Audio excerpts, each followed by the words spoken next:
This is my presentation for the walkway between terminals. We would like to present legislation to passengers so they can read about the history of the growth of legislation in aviation. I will be presenting two pieces of legislation from between 1920 and 1950.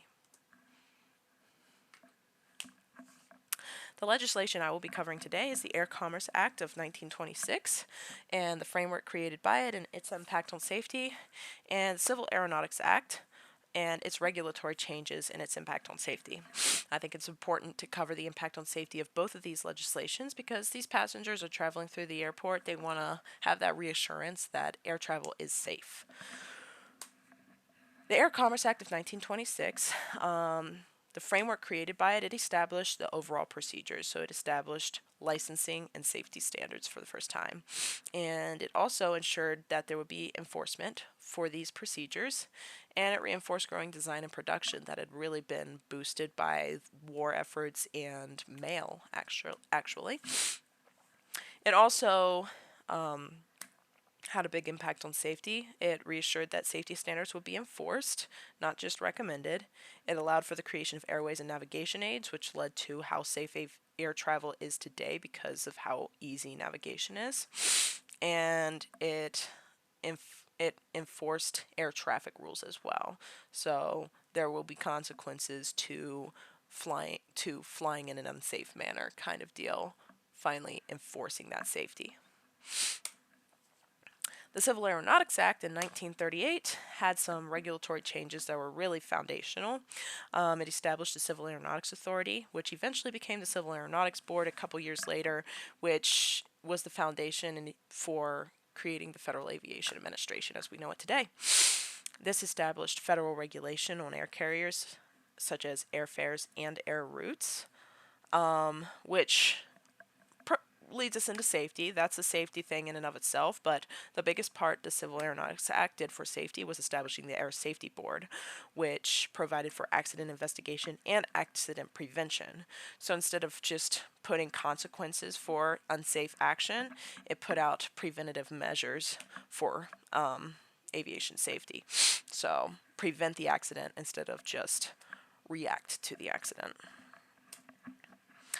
So the format for this presentation, it'll be a timeline down a walkway, similar to at LAX. They have a timeline of just the history of aviation, and they have a line you can follow with photos. I think photos are really important for attention catchers. Good ones, not necessarily photos of legislation, but just aviation photos in general, just to catch the passenger's attention and be like, oh, I want to read about this. And I just think a good idea at the end, when we finally finish this, we get all the legislation in that we want to add to the walkway. I think at the end it could be cool to provide a QR code with a fun interactive quiz geared towards youth at the end. Get them interested in the legislation and the history of aviation, and have questions, simple questions related to what they read about throughout the walkway, and maybe some sort of reward at the end of some kind, something simple. But I think that would be a fun way to help youth interact with the legislation as they walk through, knowing that they get to try to answer some questions at the end. In conclusion, it is a difficult topic to grab attention for. So I think it is very important to make it interactive and provide photos to catch the attention in the first place. I know personally, when I was a teenager, especially when I was not even to my teenage years yet, I would have never read anything that said legislation on it. I would have never read anything about the history of legislation in aviation. That is the most boring topic that I could imagine. But if I had photos, it was easy to read, short but descriptive, and I knew there would be a little fun interactive quiz at the end. I'd be a little bit more interested. I'd want to read, at least skim it, and get a general idea so that I could try to get that perfect score on that quiz at the end. So I think it is important to make it interactive, make it pretty, and keep it short but simple. Short, simple, but descriptive.